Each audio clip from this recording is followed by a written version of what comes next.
So some of the things I will be covering today is to give you a little bit of an idea of the background of how I went about setting up a knowledge sharing program at Paradox in 2021.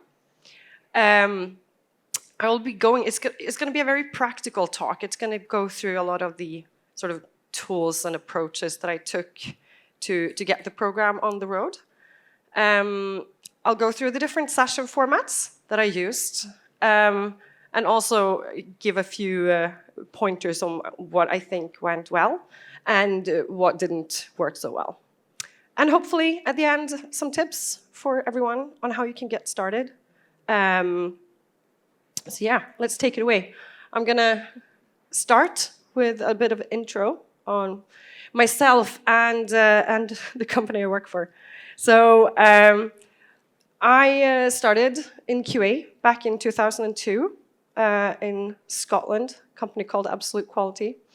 I worked with functionality and localization testing. And I did that for a few years. Then I headed down to Cambridge in England to take on the QA manager role for Ninja Theory. We worked on a PS3 launch title called Heavenly Sword. And after that, I went back to Sweden, actually. I'd been away for 10 years at that point. So it was back to Sweden. And I joined a Stockholm developer called Grin, working on a title called Bionic Commando. After that, I took a bit of a sidestep from the games industry and went into app development. So I did that for 7 years and returned to games in 2017 when I joined Paradox. And there I worked through various production roles on our different titles. And at the start of the year, I started up Studio Black, which is one of the Paradox development studios in Stockholm. To this day, we have 4 of them. And the studio I work with is the one where we make Crusader Kings. So a bit on to Paradox then, what we do. We're 12 studios today across the world, mainly in Europe, but there's a couple in the US as well. We work with, in Stockholm, we work with grand strategy games. That's our core genre that we work with. And we've done so for, I think, more than a quarter of a century almost. It's a pretty old studio in its core.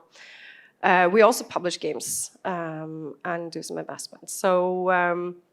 So yeah, we're at the moment 650 employees, thereabouts.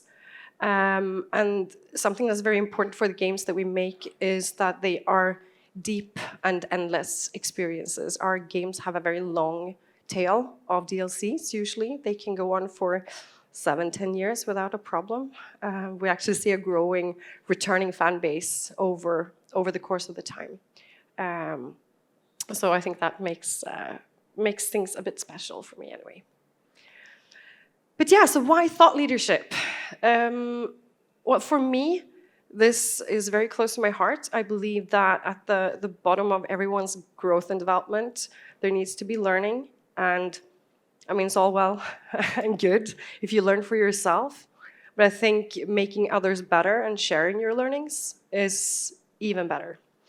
So for me, the core of thought leadership and why I chose to talk about this today is really just to share a bit of the practical aspects of how you could go about approaching a knowledge-sharing format and hopefully getting more active around a development or a network to share your knowledge with.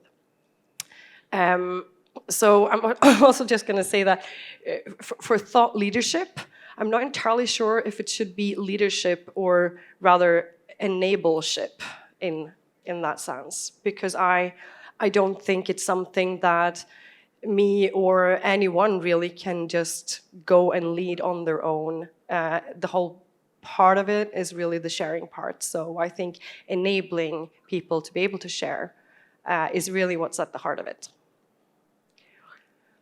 So I'll go through a bit about like how we got this thing rolling in Paradox. It was, as I mentioned, back in 21. So during during the pandemic, of course, everyone had been working home for, I think, almost a year at that point. The digital fatigue was certainly making itself known. And there was also a strong feeling of it was hard to connect with your colleagues and your peers, and especially knowledge sharing in general was just not happening, I felt. So our management team kicked off this initiative, a thought leadership initiative in the company. And with that, they appointed, you could call it ambassadors or just thought leaders in different disciplines. So we had art, design, tech, production, and QA. So we were one person per discipline, and we got pretty much just free hands to get things going, which was really exciting and also a bit scary because, I mean, starting with a white canvas, I'm sure you all know what that can feel like sometimes. But the common ground for this and the objective really was to find a way for us to knowledge share across the company. With such a big company across several different studios, it was imperative for us to not start over again whenever we started a new project or whenever we ran into some issues. We wanted to give each other that capacity and that ability to both know when to reach out maybe and where to go, where to reach out. The point was also to make this a very inclusive program. So that would mean both in terms of seniority levels, that everyone would be welcome. And also, if you were looking to move into production, for instance, this would be like the doors opening for that possibility. This would give you a way of learning more without feeling like you didn't belong.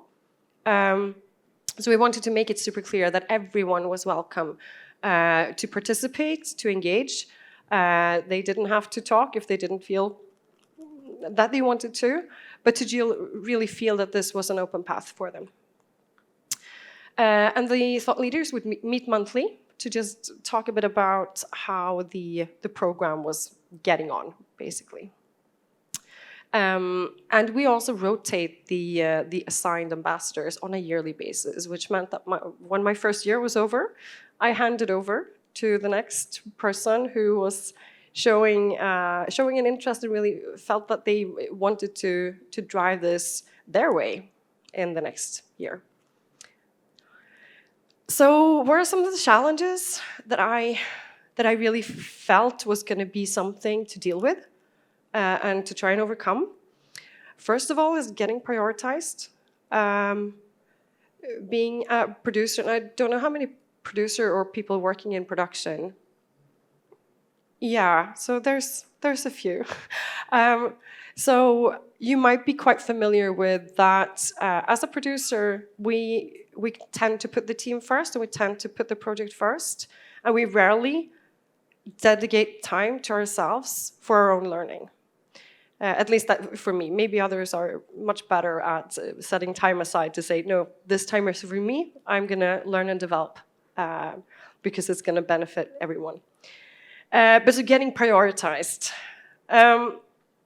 Building trust and relatedness. For you to be prioritized, I felt that people would need to feel that this was something they were going to get something out of. So the time they chose to invest, they should feel that it was really valuable. And to get that feeling, it should also be covering things that people could relate to, that was relevant for their work, for their projects, for their development. I wanted to find a good structure. This is really tricky sometimes when you're sort of preemptively going into something with some assumptions and like, yeah, we could probably do it this way and that would work for everyone. But I felt that outlining the structure from the start was going to help in building that sort of reliability. People would know what to expect. I would need to find a way to involve all studios, which of course meant finding a good methods of working across different time zones. Because if this was also going to be something that was a different way of coming together, more than just all the digital meetings during the pandemic. It needed to work for everyone. And I tried to define a few sort of success pillars in a way that I felt like, well, if I can work towards these, then maybe it's gonna work. So, and I've covered these in some ways already, but valuable, like it needs to feel that you're getting value out of attending these sessions. It needs to be reliable. You know, if I book something every 2 weeks, you know, at a regular cadence, you should be able to trust that it's going to happen. I want it to be balanced. It shouldn't take away too much of people's time. Of course, producers, busy people, and again, stressful projects perhaps, or complicated teams, usually a lot of other priorities that is going to interfere with whatever I was trying to do with this program. Documented, again, because this wasn't just for the there and the then. The important thing was that this was something that's going to be available and accessible for everyone, like forever, or well, forever, as long as it would be anyway. But we would need to document things, both in writing and recordings. And I wanted to be engaging. Like, it shouldn't just be like lectures, or like it needed to grab and engage and involve people, because that also makes you feel that you're getting more out of it. So moving into some more of the practical aspects then, the setup. I started with just really ideating on my own around what sort of session formats could work with this setup. And I put those into a bit of a framework, you could say, or more like a small presentation on how I saw it, just like what's going to be like the first priorities, like where do I start, where could this program maybe go into the future, so almost road mapping it in a way. I set up Slack channel, set up a Google Drive for all the documents, a Miro project, just to start things, all the practical aspects. And I set up a survey that I shared with all the producers. I think at this point, I think the number of producers were between 70 and 80 almost across all the studios and departments. So it's important as well. This is also including like anyone within production from the publishing side as well. So we wanted to really get that knowledge sharing going across all the production aspects. And then I scheduled a kickoff to just get things off the ground. And I prepared 2 Miro boards that I felt was going to be some of the core things that we could keep coming back to over time. One was the resource one, and we're going to take a look at these as well. And the other one was a producer bio board. So let's take a quick look at that. What this was really just to get to know, get the name, the face, and maybe a little bit of the non-work context for all the people that were joining the program basically, or interested in joining. So again, it was just, I set up a template. I just invited everyone to, hey, come and pimp your template, you know, add some interesting stuff about yourself, so that everyone here will have a face and a name to relate to once we start meeting up.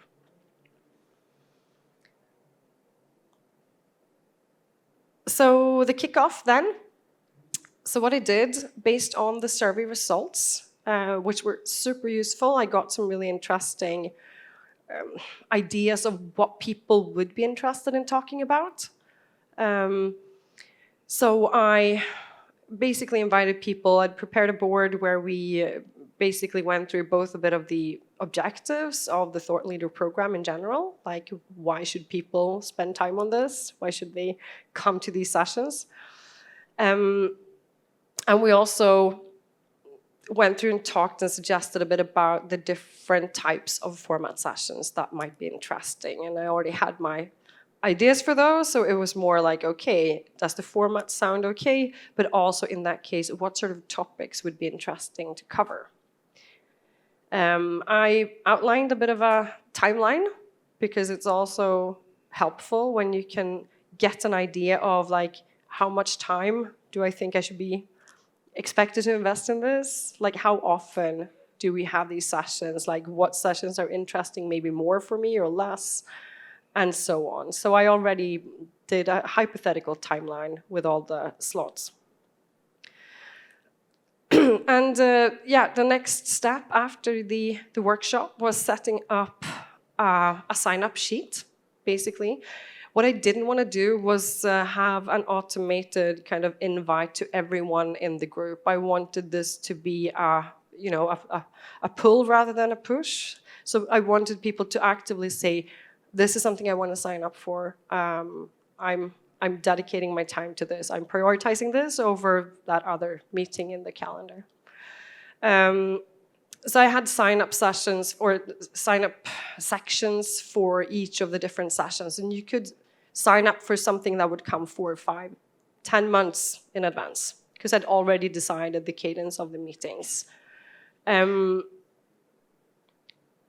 So what I also did was I actually went ahead and created all these calendar events up ahead. Because if you've already got it there, it's going to be harder for things to kind of come and knock it out. And as soon as people would sign up, I would go and add them into that meeting. So again, it would be helpful for everyone if it was already there. And something that you can never do enough was Slack reminders, because it's very easy to forget something, especially when it's far into the future. So having quite regular, like, hey, remember this thing is coming up, haven't you signed up yet? And please go and do so. It's going to be great. The more, the merrier. So yeah, let's take a little look at the session formats.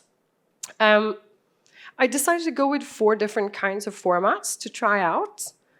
One was workshops, one was rumbles, one was speed presentations, and then speaker sessions. And I'm going to go through all of these and tell you a bit about how it went. You can also see a bit of my, from the preparation deck that I put together, like the framework, like, okay, so what are the different things that I should probably be doing before I start, really rolling this out. So yeah, producer workshops. So this was, I think by far one of the most successful formats. I mean, not strange, like everyone is usually, like if there's a workshop, if there is a way to actively learn and engage about a topic from someone who's done all the work already pretty much in preparing the materials, it's so much easier to show up and participate. So the kind of criteria that I had for like, okay, if we do workshops, like, yeah, they should be prepared. Like we should have some materials maybe or a plan that we should go through and follow. And there should be room for discussions. It shouldn't be a monologue. So we actually had the very excellent Chris Klimicki, who was head of production at Harebrained Schemes at that point. I think he's moved on to new challenges since then. But we were really privileged that he actually had a range of workshops already prepared, like from pre-COVID even, that he'd been running with his studio and on a lot of really, really interesting production topics. So that was, of course, I mean, not everyone can maybe have that and just pull that out of a bag, but it was really, really great for us to be able to invite Chris on I think we had it on a monthly cadence, the workshops that he would go through. And yeah, I mean, just what really showed that this engaged because people could relate to the topics. It could be very down low practical things like, well, what's a good way of setting up a Jira dashboard? Like different aspects of managing teams and motivating teams. It was very wide topics around production. The next format was producer rumbles. for anyone who's not quite familiar with what Rumble means in this context, it's a format for a roundtable discussion that I've boldly borrowed from Brené Brown, who is a very, very strong advocate of leadership development in general. So I would recommend to look her up if you're into growing your curiosity and vulnerability around leadership. So what was very important for me, or in the concept of having these rumbles, was to create a safe space. Again, everyone is welcome. Doesn't matter if you joined 2 weeks ago, super junior producer, you don't have what you think, anything relevant to say, chances are you probably do. You just didn't maybe know it. So it's kind of breaking those barriers in inviting everyone to the table to share. And if you don't want to share experience, then maybe you have questions. Maybe you have a lot of questions. So this would be a really good place to answer those.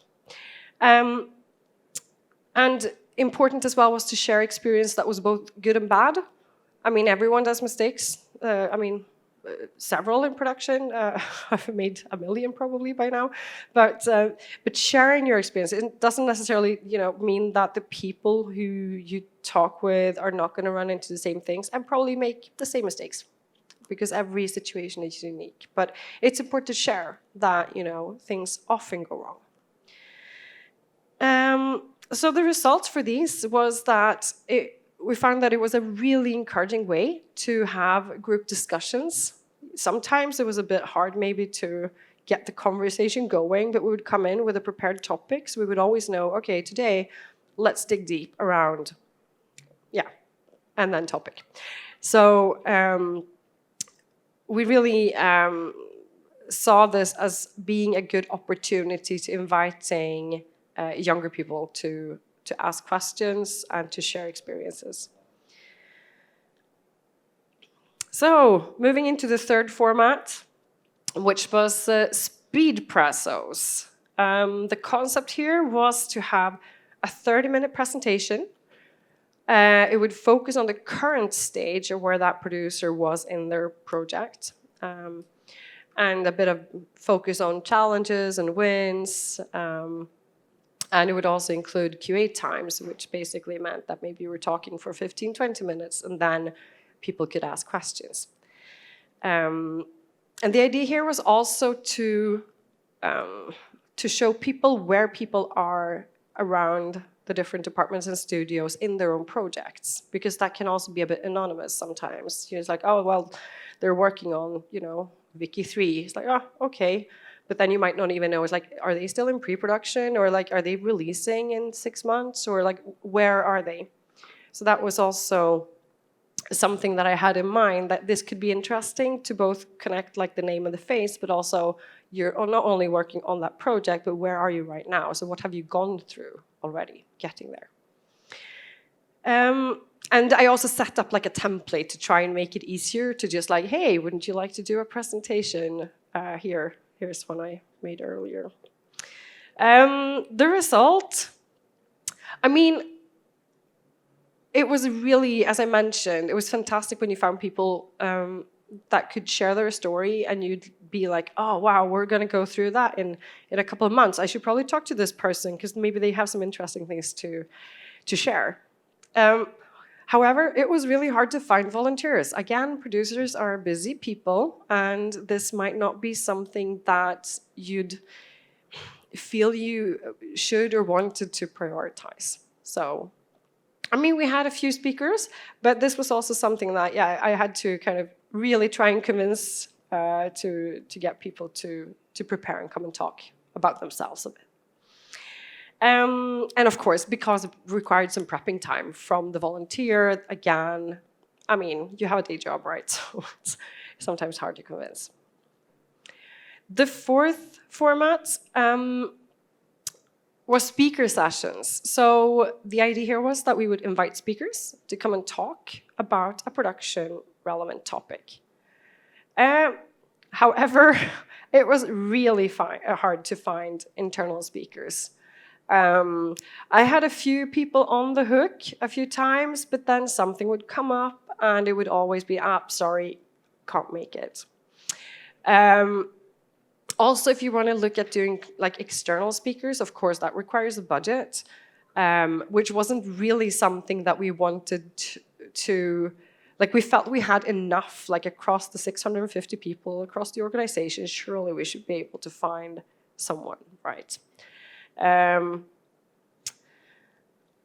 it's also, I mean, if you had a broad topic, it could be quite relevant for other groups. So then the question became like, oh, well, if we spend some money to invite someone, should we just keep that to ourselves? Or maybe that should be something else. Maybe that is like a cross-thought leadership initiative. And then it sort of spiraled into something else that wasn't really part of the original plan anyway.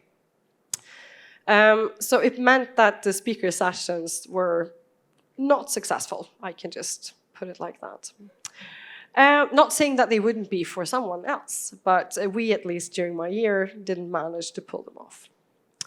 But I did work with some other session formats as well in my role. At that point, I was production director in one of our other studios in Stockholm. So I was managing a group of producers there. And I also played around with different ways of just knowledge sharing in that smaller group. One thing that we did was GDC lunch talk and talks, or just talks and talks, which might sound a bit wordy.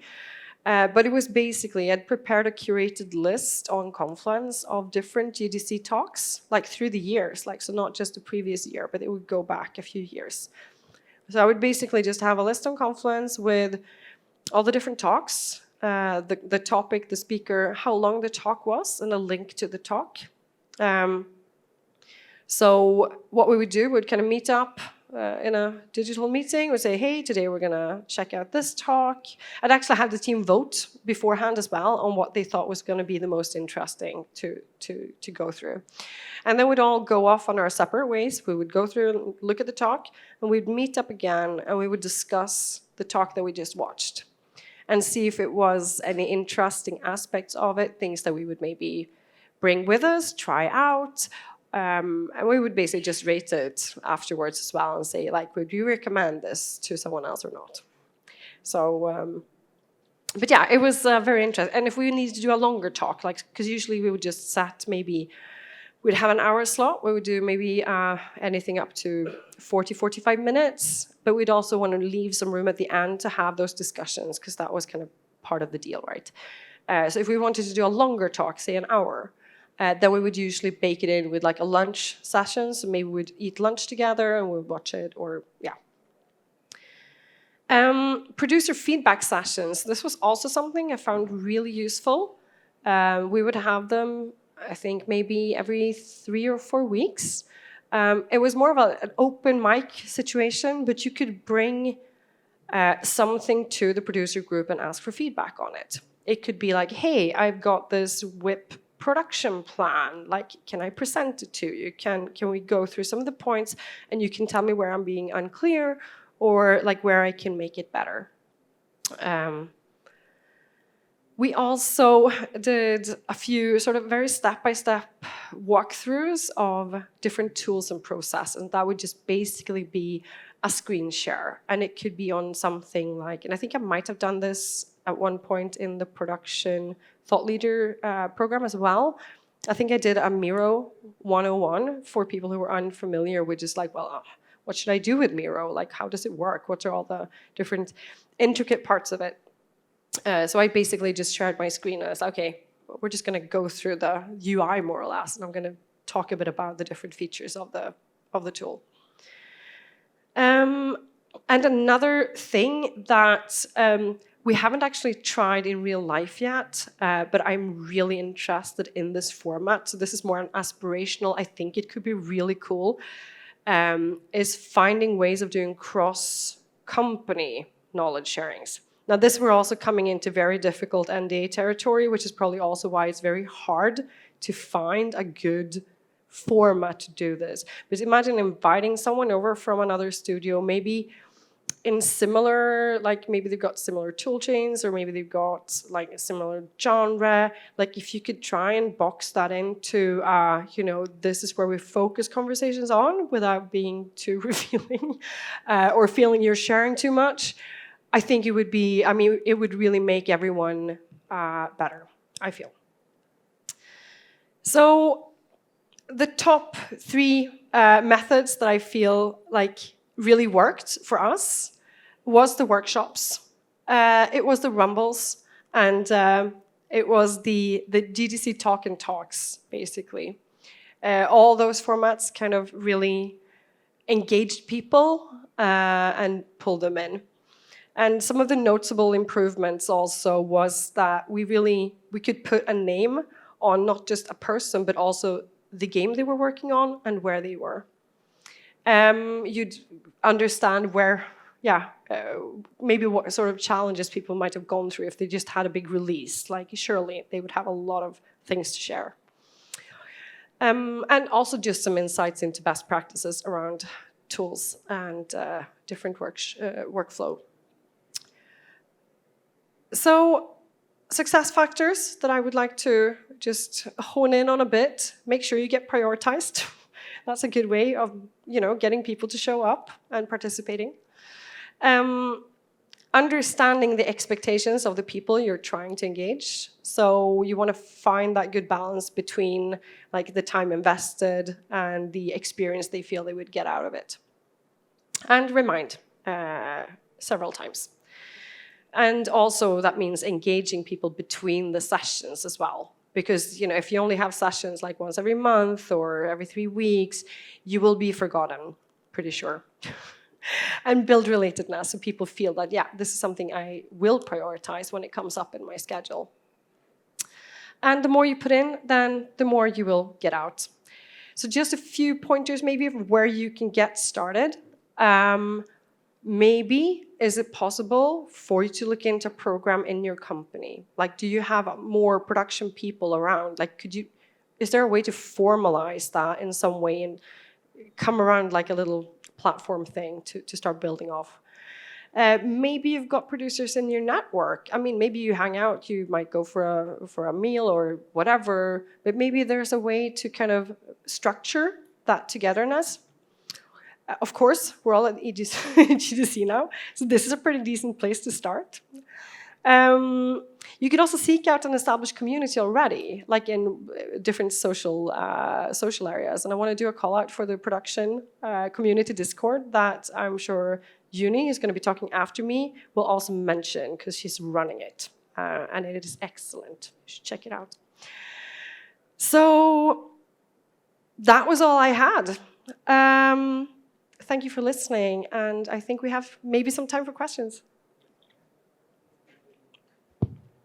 Yes, we have 5 to 7 minutes for quick question and answers.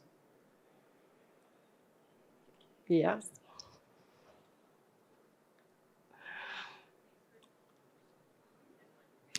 Test 1, 2, 3? Yeah. All right, great. So I was fortunate enough to be part of some of the sessions during my time at Paradox. So thank you so much for organizing it, for hosting it, and then for sharing this with the community. They were very valuable sessions for me personally. So I was wondering, what were some of the topics that ended up being part of these sessions that inspired you the most, that you learned the most from? Oh, wow. That's a great question. I think for me, I really appreciated when we dug in a bit around team motivation and how you could approach that as a leader. So that's not necessarily something that is only applicable if you're a producer. In any sort of leadership role, this is something you'll come across. And working with teams that are demotivated or that you feel aren't engaging, like either with their colleagues or the product that you're making, or it could be anything, right? They're just maybe more checked out than you would like. So conversations around like that and just sharing experiences and finding some little tips on like, oh, well, have you tried doing this perhaps? Or, oh, this sounds interesting. I might go and try this in my team. Hi, you'd mentioned that you'd invited people from other teams as well, and I was just wondering if the cross-functional kind of invitations actually worked and what you saw out of that as well. Yeah, so we had producers. We have a range of different games that we work on across the different studios. Um, so we definitely had good conversations around challenges in the different games as well. I think we didn't have too many people not from the production discipline joining. Might have been one or two from QA at different times. But it was mainly producers showing up. But it was on occasion we would see someone else jump in, and that was always really great.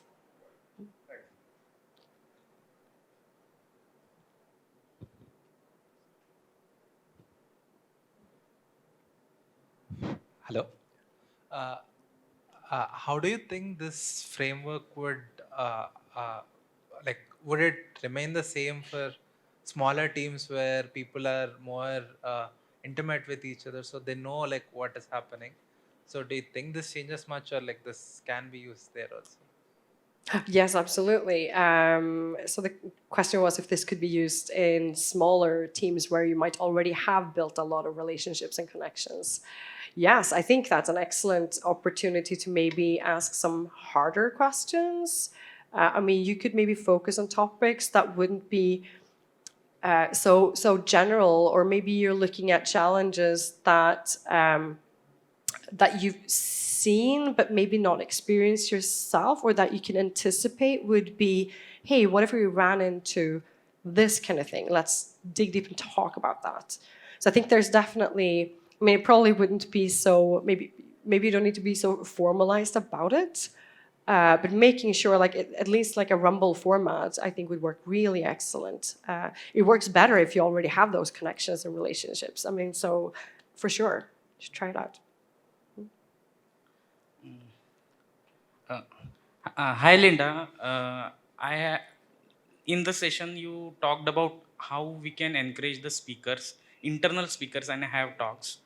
The problem is that no one takes initiative, and even if they have an idea that can, help people understand things, they have something that they know better than others. But problem is they are scared of something, that I don't know how I can do that, because I don't know, maybe they are not socializing people or something like that. How do we encourage them to do that and increase their moral, and they keep doing that? Like how we can do that? That's a really excellent question as well. And that is hard because those people definitely exist. There's a lot of people who probably sit on immense amounts of knowledge. To get them to feel they can come and share that, like my only tip would be to try and reach out to them and try to find ways that they would feel comfortable, and understanding like maybe where their hurdle is. Like, is it being uncomfortable talking in front of people? Then maybe could they do a pre-recorded thing, or maybe just prepare something in writing? And I mean, depending a bit on like where the resistance comes from. And of course, if it's difficulty in like talking about topics that are a bit too close to sensitive materials, then yeah, you'd probably need to find a format where you are safe to not go there, pretty much. Yeah. Okay, the last question, please. In interest of time, last question.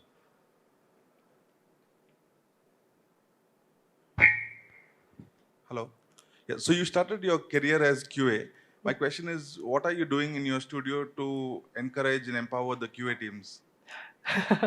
Great question. Yeah, I mean, we work with embedded QA in our teams. That's actually been something that Paradox has done amazingly since like before my time as well. We see tremendous value in having QA directly involved in the games that we make. So they're part of the entire process. They are part of conversations around early design, feedbacking on that, questioning things.